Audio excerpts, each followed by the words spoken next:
What's up, everybody? Welcome to DFS by the Numbers. These are my breakdown and predictions for UFC Vegas 4, Dustin Poirier versus Dan Hooker.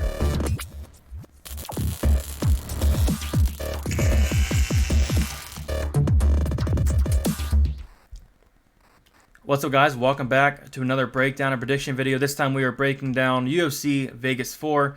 Very good card in my opinion from top to bottom. We have the main event of Poirier Hooker is going to be an absolute firefight there. We have Mike Perry on the card, Maurice Greene, a fighter I like a lot. Luis Pena's on the card.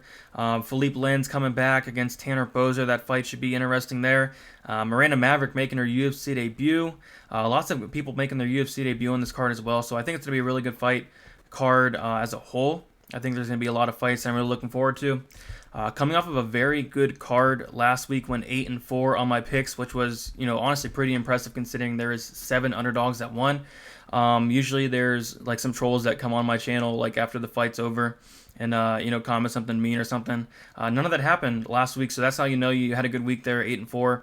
Honestly, like to do better than that, but on a card with like so many underdogs winning, I think that was pretty impressive there. But hopefully keep it going this week on a card where there's a lot of big favorites as well here. So I think it's going to be really interesting to see how this plays out.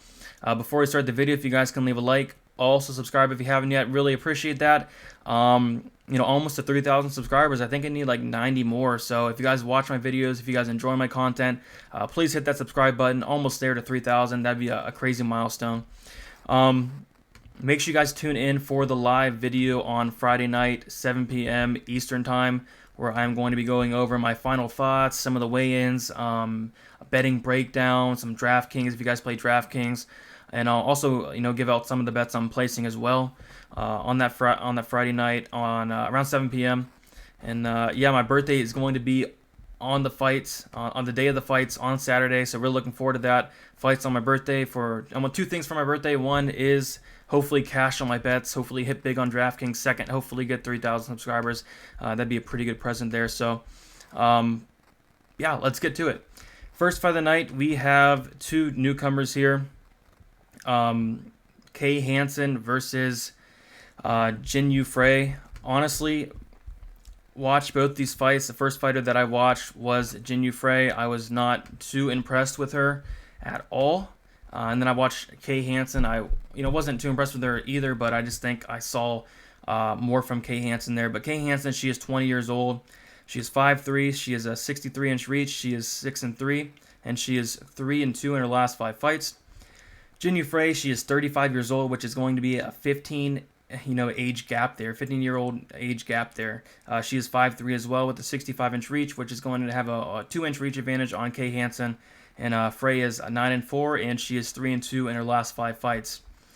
Looking at the betting line here, Hansen is a -170 favorite, and Frey is a +150 underdog. The line is getting wider on Hansen. I think people are starting to watch tape on her. Like I said, I watched tape on Jin Yu Frey. I was not impressed with her whatsoever. She did not have the most exciting style of fighting. She has been knocked out twice. She's lost by decision twice as well, Frey.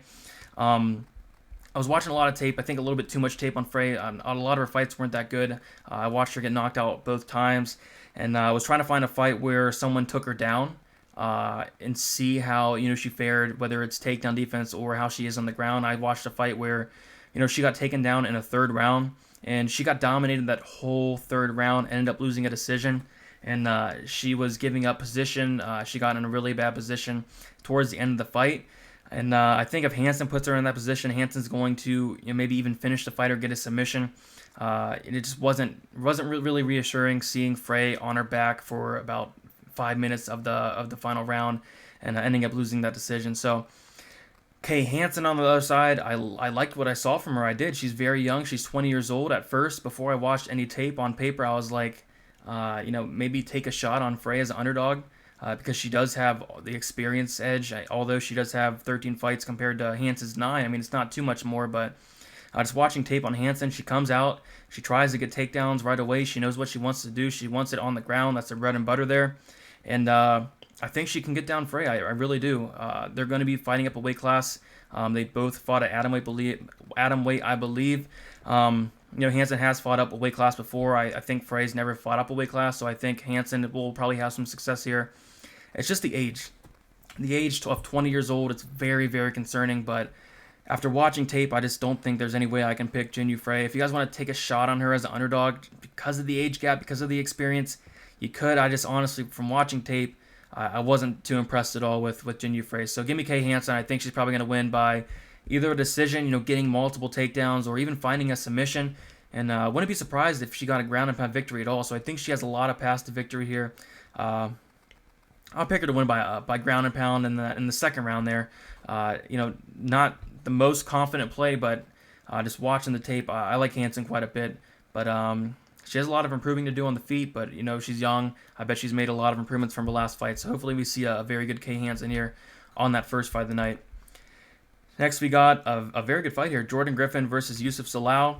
You got Jordan Griffin. He is 30 years old. He is 5'10", with a 74.5-inch reach. He is 18-7, and he is 3-2 in his last 5 fights. Yusuf Zalal is 23 years old, still a very young fighter, improving each fight. 5'10", 75-inch reach, which is going to be about a half an inch of reach advantage there. He's 8-2, and he is 3-2 in his last 5 fights. Looking at the betting line here, Zalal was an underdog, I believe, but now he's a -115 favorite, and Griffin is a -105 underdog. I think the line's only going to get wider here. Honestly, I was never too high on Griffin at all. I think he's one of those fighters that are losing the fight until they end up getting a submission, and that's what we saw in his last fight against Brown. Brown was dominating him until that second round, and Griffin ended up getting a submission. But I think Zalal has pretty good BJJ. He has very good top control. He has very good side control as well. I think if he fights smart, whether he keeps us on the feet the whole time or even takes down Griffin, in different spots and stays safe on top, I think he can win a pretty comfortable decision here. It's just, Griffin's very, very dangerous. So if you guys want to take a shot on maybe Zalal by decision, it would be a nice bet. I don't really see Zalal finishing Griffin. I'd be pretty surprised there. I think if somebody gets a finish, it would be Griffin. But, Griffin by sub is something to look at as well, because, Griffin, he's typically losing the fight until he finds that sub, and I think that's what's going to happen here. I think Zalal's going to win most of this fight, until maybe Griffin gets a sub, but it's really hard to bank on. And actually, I am going to go Zalal by decision. It's hard to bank on somebody just by, them, pulling out a sub. I hate picking fights like that. So give me Zalal by decision. Honestly, pretty confident in that. I see a lot of love and a lot of people betting Zalal. At first, I thought it was a little bit iffy, but after watching the tape, I'm pretty confident in that. Honestly, probably not going to place a bet myself.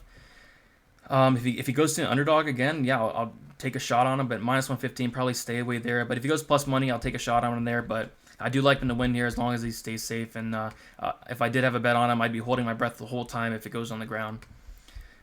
All right. This fight should be a very good fight, actually. Takashi Sato versus I'm gonna blow this name. Ramiz Brahimaj. Takashi Sato is 30 years old. He is 5'10". He has a 73-inch reach. He is 15-3, and he is 3-2 in his last 5 fights. Ramiz Brahimaj. He is 27 years old. He is 5'10" with a 73-inch reach. He is 8-2, and he is 3-2 in his last 5 fights. Looking at the betting line here, Sato is a -125 favorite, and Brahimaj is a +105 underdog. Honestly, I've been flipping back and forth with this fight. On paper, I see a lot of people betting Brahimaj, and just looking at paper, like Sato's been finished by submission 2 times, and Brahimaj has won 100% of his fights by submission. I think he's won all 10 of his fights by submission, or like 9 of his 10 fights by submission. So on paper, we see that Sato has been submitted twice, and we see that all Brahimaj does is get submission. So I think that's why a lot of betting action is coming in on Brahimaj. But just watching the tape, honestly, not too impressed with Brahimaj. I think he has very, very poor cardio. I think that he's very good BJJ, like extremely good BJJ. And I think if he does get Sato down, that he will win this fight. But I just find it hard to see him getting down Sato. Sato's tough to take down. He really is. He really is tough to get down there. So, and if Brahimaj is not winning that first round, I don't see him winning the fight at all. Sato has the better gas tank. Sato has the better striking by far. Sato has a lot of power. I've seen Brahimaj drop before, and would not be surprised if Sato did knock him out. And I think that's what's going to happen here. I think Sato's going to weather that early storm of Brahimaj. Brahimaj is going to come out there trying to get Sato down. Sato's probably going to stuff those takedowns, and as the fight goes on, those takedowns are going to be easier and easier to stuff. Maybe Brahimaj gets Sato down. Maybe Sato works his way back up to his feet, but it's going to be it's a very, very close fight. Like I said, I've been going back and forth. I'm leaning towards the side of Sato stuffing those takedowns and ended up getting a knockout probably that second round when Brahimaj is very tired and gassed out. And yeah, give me Sato by knockout in that second round. But as for a bet, probably not going to touch it. For people taking shots on Brahimaj, don't mind it. Underdog play. It's not awful. It's not awful. If he gets this to the ground, he probably will get a submission. But I think it's going to be a lot harder than people think. And like I said, it is his UFC debut as well. And we saw, Max Rosekoff come in here against Austin Hubbard. And we needed Max to get takedowns and stuff, and he was able to get the takedowns in the first round, but they didn't come as easy in that second round. I think something like that's going to happen here. The UFC experience of Sato is really going to help him a lot here. Max looked pretty good in that first round, but he didn't look really nothing like he did on tape, especially in that second round. And I think that's going to be the case with Brahimaj here, going against a UFC caliber guy in Sato. I do think Sato's not the best, but he's a decent fighter, and I think he's going to have problems getting Sato down. It's not going to come as easy as some people think. So, yeah, Sato by knockout. All right, next we got Philippe Lins versus Tanner Boser. Another fight that's pretty tough to call. You got Philippe Lins. He is 34 years old. He is 6'2" with a 71.5-inch reach, which is going to be about a 3.5-inch reach disadvantage. He is 14-4, and he is 4-1 in his last 5 fights. His last fight was against Andrei Arlovski. Did not look good in that fight whatsoever. Tanner Boser, he is 28 years old, the younger fighter, 6'2", with a 75.5-inch reach, 17-6 and 3-2 in his last 5 fights. Looking at the line here, Philippe Lins -115 and Tanner Boser -105. A fight that's close, but I do like Boser in this fight, a decent amount. Lins looked like a whole other fighter than we saw on when he fought on PFL, won the $1 million. He looked so much different against Arlovski. He looked kind of starstruck, did not throw much. He landed about 2.7 significant strikes per minute in that fight with a 41% accuracy. Just did not look good, did not like he wanted to be there. And it's really hard to pick him for that reason. I see a decent amount of Lins love, but I can't pick him there. I actually have been impressed with Boser.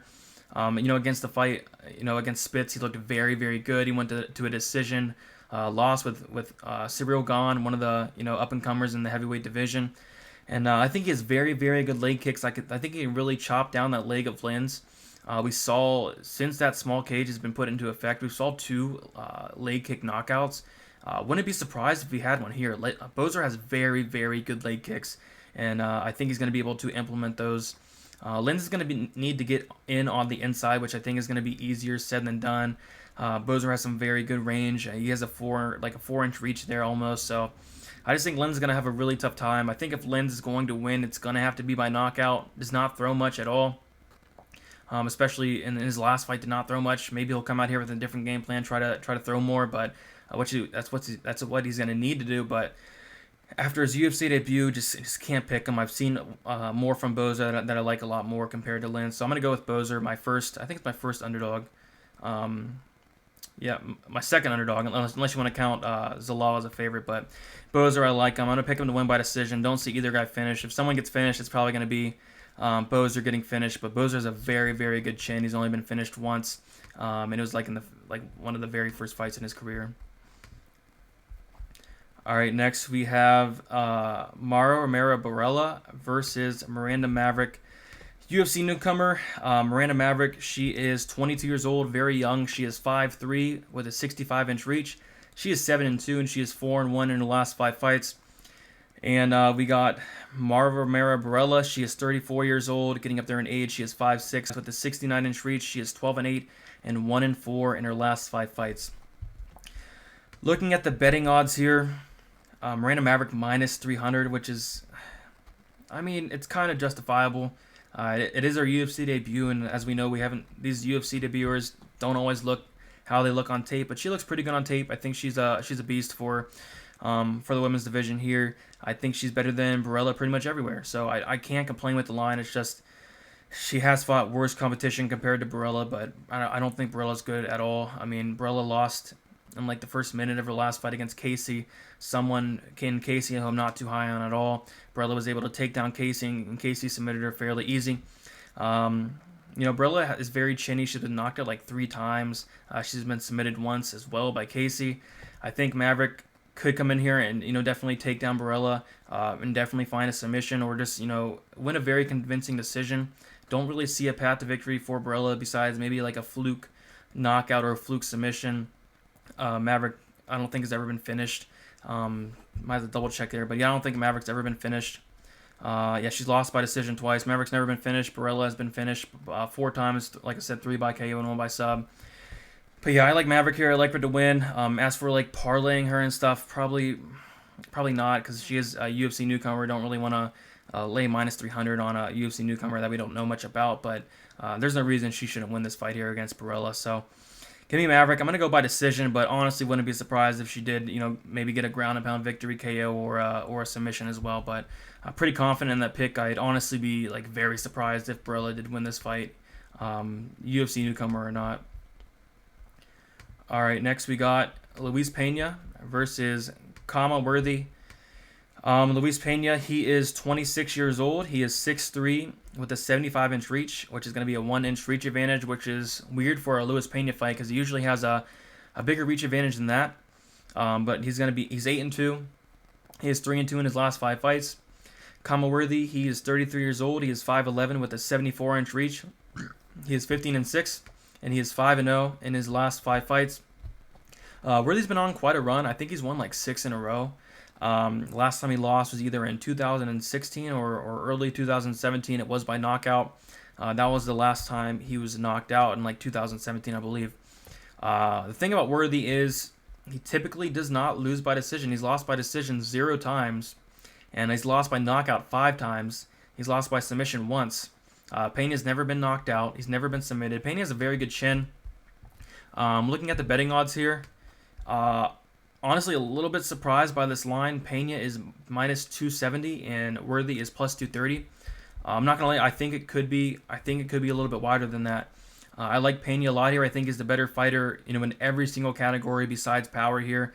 You got to give the power advantage to Worthy. But I think the durability is definitely in Pena's favor. The striking in Pena's favor. How Pena uses that reach and that length. Very, very good fighter. And on the ground, I favor Pena quite a bit as well. I think he can possibly take down Worthy and find a submission for sure. Like, Pena has a very good submission game.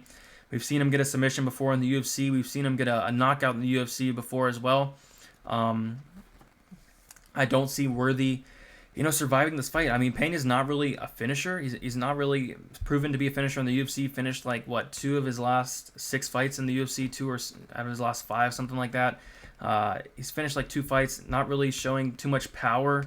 But he can do it here. I think Worthy does not have the best chin. I think Worthy's ground game is not the best at all. And I think if Pena wanted to be smart, he should come out here and take down Worthy. I wouldn't really, get in the pocket and brawl with Worthy. I think that's the only path to victory for Worthy.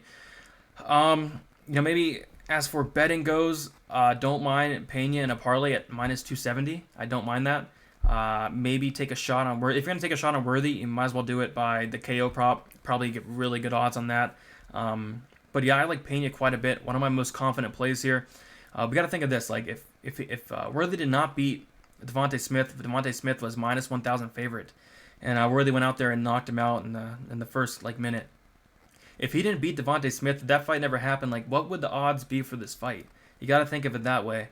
And I think it'd be minus 400, minus 500 if that fight never happened. So yeah, I do like Pena to win here. I think there is some value on that line of minus 270 in a parlay or something. But yeah, I like this pick a lot. As long as it does not get clipped.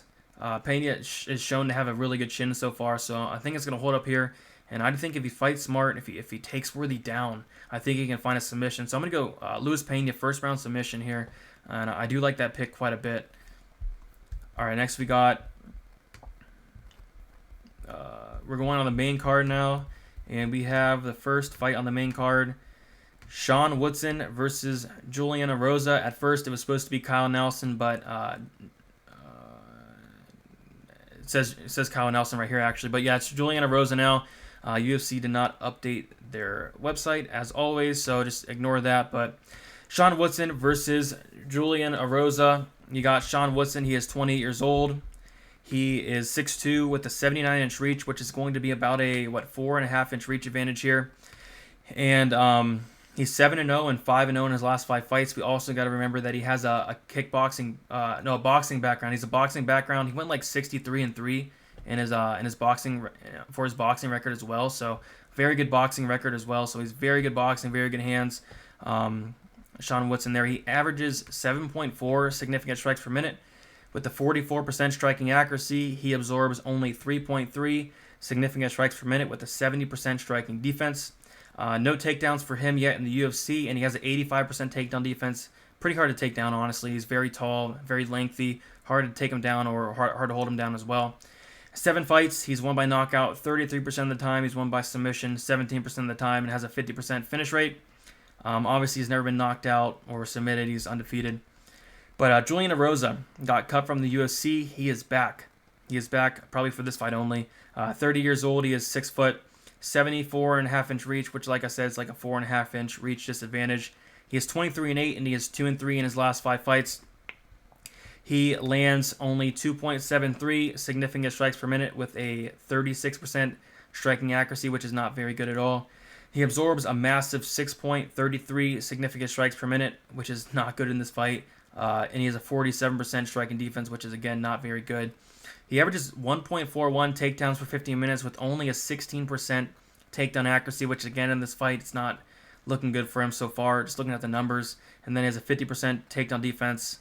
31 fights, he's won by knockout 38% of the time. He's won by submission 38% of the time.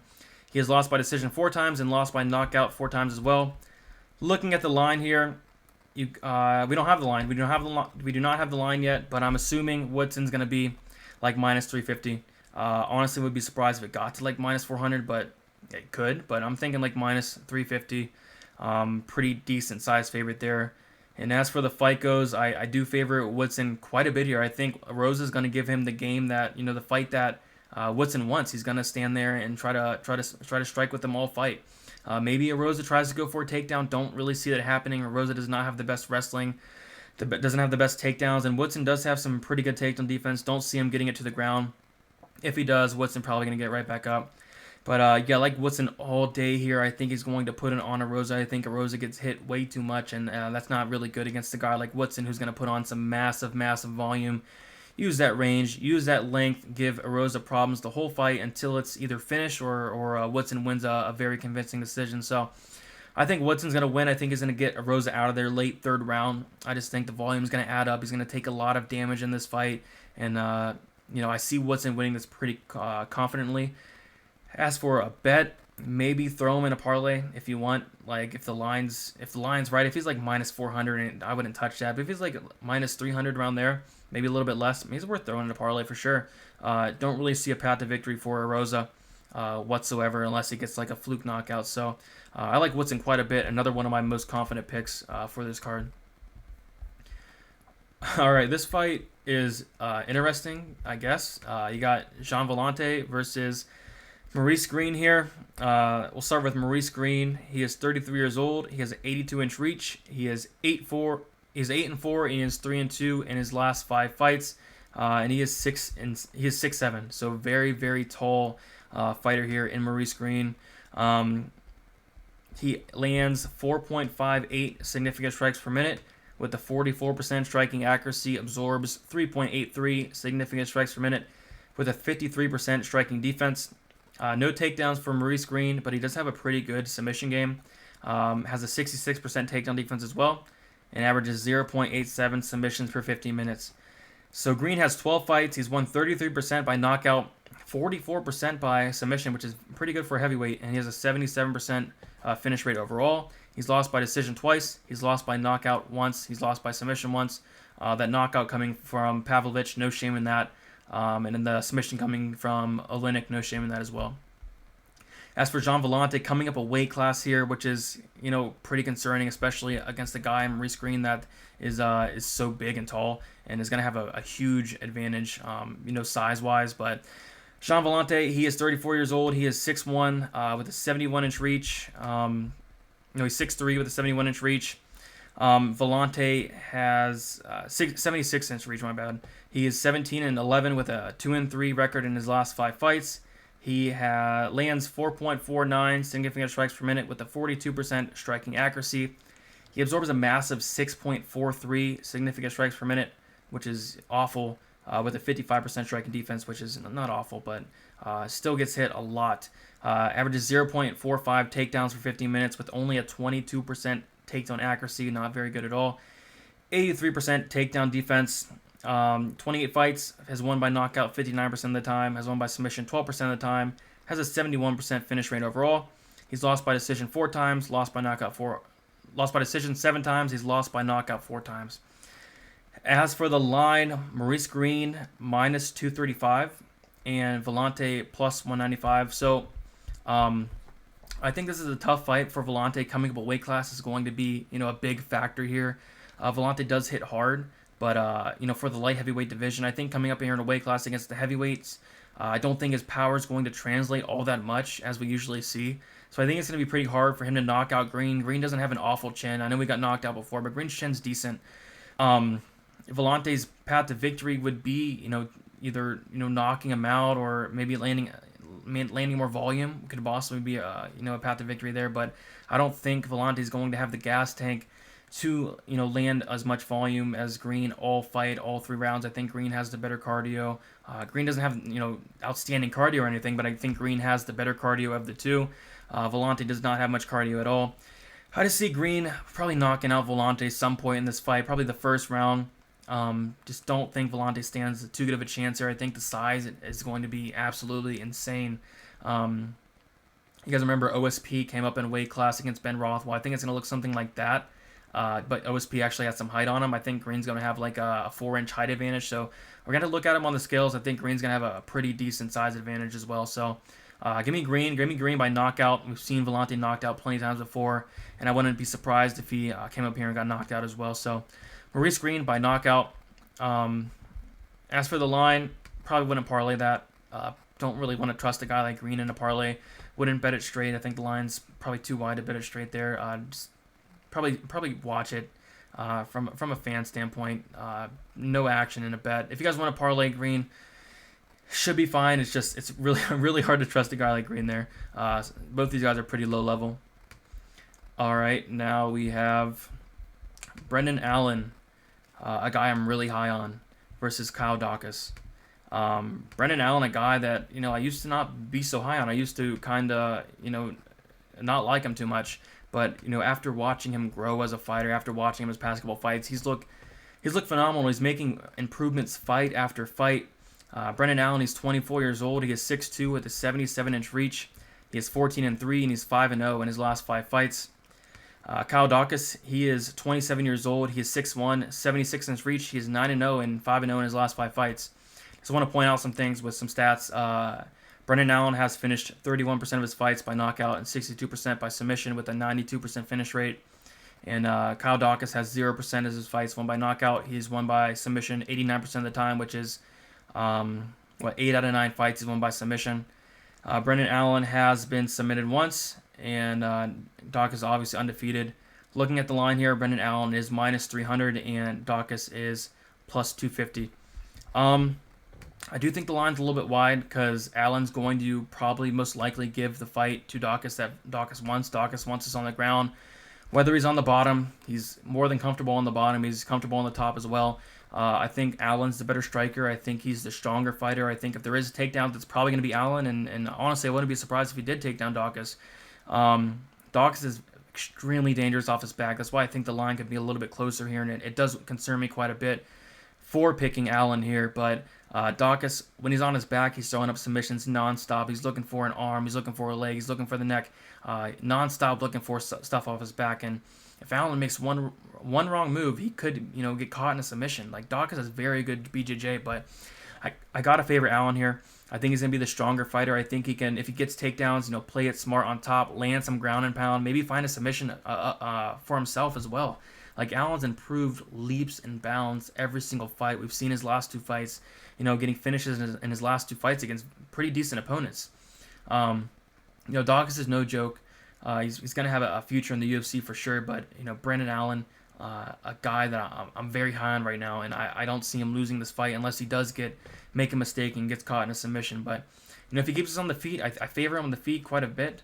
Maybe that would kind of be smart to keep it on the feet here. I think he has some good power, maybe knock out Daukaus. But I do think Allen's at some point going to go to the ground. If he does fight smart, I think he's going to take this fight fairly easily. Probably get a finish here as well. I'm going to go Brendan Allen. I'm going to go first round knockout, ground and pound victory on Kyle Daukaus. I think Daukaus has, like I said, a lot of upside for the UFC. It's just Brendan Allen. I don't think anybody's going to stop him probably for a long time unless he gets a really tough matchup coming up. But I think they're going to slowly feed Allen some of these lower level matchups and kind of build him up. But Daukaus is no joke, so would not be surprised if he did win. But I just got to go with Allen there. All right, the fight we have all been waiting for: Mike Perry versus Mickey Gall. We will start with Mike Perry. He is 28 years old. He is 5'10" with a 71-inch reach. He is 13-6, and he is 2-3 in his last 5 fights. Obviously fighting, very, very good competition. Lost to Vicente Luque. Lost to, Jeff Neal. Very, very good competition there. He averages 4.28 significant strikes per minute with a 47% striking accuracy. He absorbs 4.43 significant strikes per minute with a 58% striking defense. He averages 0.62 takedowns per 50 minutes with a 41% takedown accuracy, and he has a 70% takedown defense. Mike Perry has 19 fights. He's won by knockout 85% of the time and submission 0% of the time. He's lost by decision 4 times, lost by KO once. He's lost by submission once as well. As for Mickey Gall, 28 years old, 6'2", 74-inch reach, which is going to be about a 3-inch reach advantage. He is 6-2, and he has 3-2 in his last 5 fights. Averages 2.2 significant strikes per minute, which is like half of Mike Perry's. 43% striking accuracy, absorbs 3.32 significant strikes per minute with a 43% striking defense. He averages 1.5 takedowns per 15 minutes with only a 38% takedown accuracy, which is going to be big in this fight, takedowns, and he has a 44% takedown defense. Averages 2.7 submissions per 15 minutes as well. He has 8 fights, has won by submission 83% of the time. He's lost by decision once, he's lost by knockout once, and then knockout came by Diego Sanchez. So, Mike Perry is a minus 310 favorite right now, which is the biggest on the card. And Mickey Gall is plus 255. So, this fight's very interesting, for a couple reasons. A lot of stuff going around with Mike Perry. We see that, he said he didn't want coaches. He wants his girlfriend to corner him. And, his girlfriend, I believe, posted a picture of the past saying that she's like the cornerman. So, I think we're going to see that. I think we're going to see his girlfriend in his corner. I think he's being serious about it, which is concerning for sure. That's a concern. Also concerning, seeing videos of him, training with his girlfriend holding pads. It's just not something you want to see. Perry moving camps. Honestly, I like this matchup for Perry a lot. I do. It's just the concern of, what's going on through Perry's head. If Perry showed up, like normal Mike Perry, I mean, Perry's always been a little weird, but if it was like normal Mike Perry, if he stayed at his camp, I don't know. I don't know what's going through his head. So that's a little concerning. That's something to look at there. But as for the matchup goes, I favor Mike Perry quite a bit here. I think Gall's only path to victory is getting Perry down. I think that's going to be easier said than done. Perry has some pretty good wrestling. Perry's very good, very strong. Perry has fought the better competition by a mile. It's not even close. So I like Perry to win here. His girlfriend in his corner or not, I like him to win here. I'm probably going to get a knockout on Mickey Gall in that first round. It's just concerning seeing that stuff, and that's why I probably wouldn't put him in a parlay. But I think Perry wins here. I'd be pretty surprised if Gall did get him down. See a lot of people taking shots on Gall. I mean, you could. I mean, I don't really see him winning this fight, but with all the stuff going on with Mike Perry, it's worth a shot, I guess. Personally, not for me, but I think Mike Perry probably rolls here. It's just some concerns that you got to look at.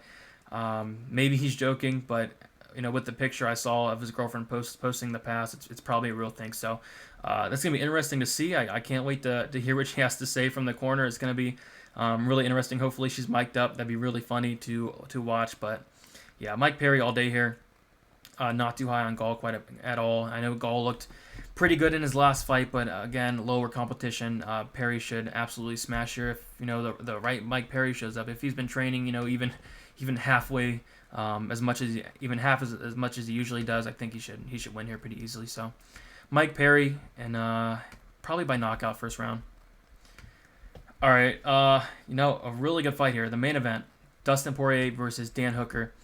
Two guys that have been money trains for me, especially Dan Hooker. After that Barbosa fight, everybody was kind of writing him off. You were hearing he took so much damage, he's not going to be able to, take much more against guys like James Vick. I think Hooker was an underdog against James Vick. I was all over Hooker there, which is crazy looking back at it now that Dan Hooker was an underdog to James Vick. That's just crazy. But Poirier, another guy, he's been fantastic. I know he lost to Khabib, but who doesn't lose to Khabib? No shame in that at all. Poirier's been looking the best he's ever looked, so this is gonna be a really good fight. Two fighters that I like a lot. Two of my favorite fighters in the UFC. So Dustin Poirier, he is 31 years old. He is 5'9" with a 73-inch reach. He's going to be at a 2.5-inch reach disadvantage. He is 25-6, and he is 4-1 in his last 5 fights. He lands 5.59 significant strikes per minute with a 49% accuracy. He absorbs 3.69 significant strikes per minute with a 56% striking defense.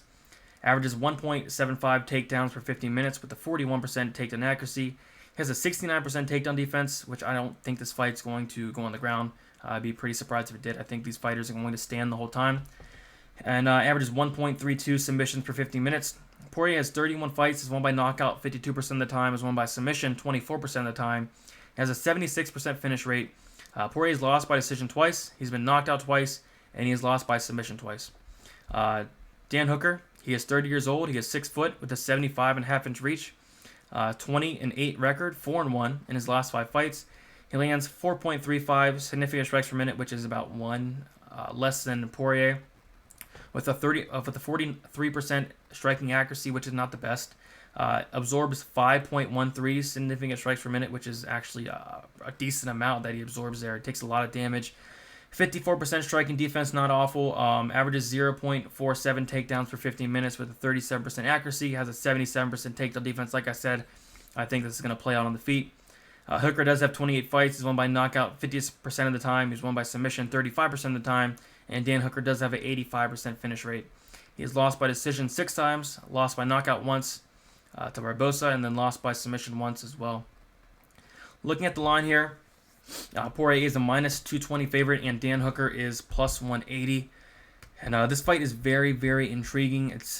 I like Poirier to win this fight. I'll come right out and say it. I think he's the better boxer. I think he's going to be able to, with that small cage, pressure Hooker a lot better with that small cage.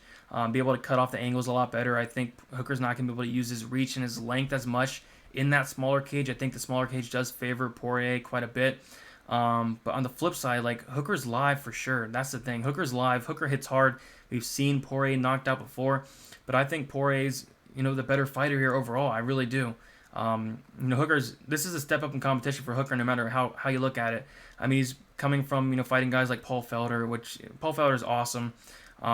James Vick, not high on James Vick at all. Ally Quinta, not high on Ally Quinta at all. He's coming up and fighting Dustin Poirier, someone who just fought Khabib, Max Holloway. So this is a step up in competition, and I think that Poirier is going to look very, very good here as long as he minds his P's and Q's on the feet. Does not get hit with a knee, get hit with something. Poirier is very tough. He really is. Both these guys are very tough. So I would not be surprised if we did see Poirier go win a decision. I think if it goes to a decision, I'm favoring Poirier all day. It's just you got to worry about that power of Hooker, because Hooker is a killer, and would not be surprised at all if Hooker did catch Poirier. But I like Poirier quite a bit in this fight. The minus 220. Honestly, I might be looking at making a bet at that. He was like minus 180 last week. I don't usually place bets without doing tape. After doing tape, I do like that. At minus 220, maybe a little bit too wide, but something I'm looking at there, because I do think he wins this fight as long as he does not get caught with a knee or caught with something. But can even see Poirier putting it on Hooker, especially in that third, fourth, maybe fifth round, ending inside the distance in those later rounds. As well. I mean, Hooker's taken a lot of damage. We got to think about that. He took a lot of damage in the Felder fight. Some argue that Paul Felder did win that fight against Dan Hooker. I personally scored it for Dan Hooker 3-2. But I've seen a lot of people score for Paul Felder, like an insane amount of people score for Paul Felder. A lot of people even calling like robbery and everything. So don't think it was a robbery. I think it could have went either way. Would not been upset whether any way it went, but close war with Felder. A lot of damage taken in that fight. We cannot ignore the Barbosa fight where he took a lot of damage there. Just taking a lot of damage throughout his career, and I think he's going to take a lot of damage in this fight too if he does not get Poirier out of there, and I don't think he does. I think Poirier, weathers the storm, and if he gets into the third, fourth round, Poirier is going to, start putting it on. Poirier is not going to get tired. We've seen Hooker get tired in like that fourth or fifth round, definitely slow down against Paul Felder. I think that's something like that's going to happen here, and I think Poirier can even get him out of there. Hooker just gets hit way too much, absorbs 5.13 strikes per minute, so I like Poirier to win here. Pretty confident in that actually, but there is always that danger of Dan Hooker as well. So, like I said, I might be making a bet on Dustin Poirier, especially if that line comes down. Because I do see a decent amount of love for Dan Hooker, but on the flip side of things, I do see a decent of love for Poirier as well. Either way, it's gonna be a war. It's gonna be fight of the night for sure. Hopefully, it goes all 5 rounds. I'd love to see 5 rounds of these guys just hitting each other, but both these guys are very, very tough. So I wouldn't be surprised if it went to decision. But I'm gonna go Poirier by a 4th round knockout there later in the fight. All right, guys, that's about it. Make sure you guys like this video. Also, subscribe if you haven't yet. Really appreciate that. I need like 90 subscribers for 3,000. So if you guys watch my videos, hit the sub button. It's about 3 a.m. here Eastern time. I'm very tired.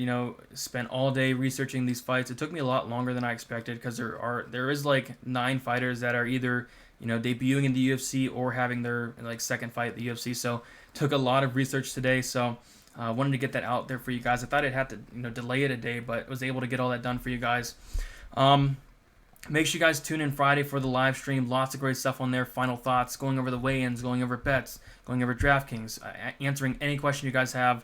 Had over 100 people in there last week. Hopefully we keep growing that each week. And yeah, that's about all I got for you guys. If you guys have any bets, good luck on those. And let's have a very good card this week.